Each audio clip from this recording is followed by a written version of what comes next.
नवापूर शहरात दिनांक 25 जुलै 2024 रोजी मध्यरात्री झालेल्या मुसळधार आणि अतिवृष्टीमुळे पूर परिस्थिती उद्भवली होती।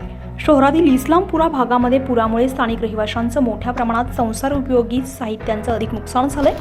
हळूहळू परिस्थिती पूर्वपदावर येत असून अशा आपत्तीत समाजाला काहीतरी देणं लागतो या सामाजिक भावनेतून नुकसान झालेल्या भागामध्ये मदतीसाठी अनेक सामाजिक संघटना पुढे सरसावल्या आहेत।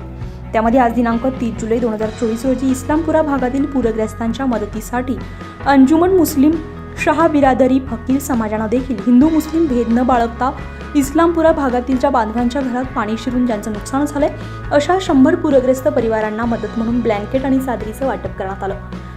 या कार्यक्रमाला उपस्थित समाजाचे अध्यक्ष शबीर शाह, उपाध्यक्ष कलीम शाह, हुसेन शाह, माजी उपनगराध्यक्ष फारुख शाह, शकील शाह, रोशन शाह, समाजातील ज्येष्ठ नागरिक अकबर शाह, मेहमूद शाह, मासूम शाह आदी समाज बांधव मोठ्या संख्येने उपस्थित होते।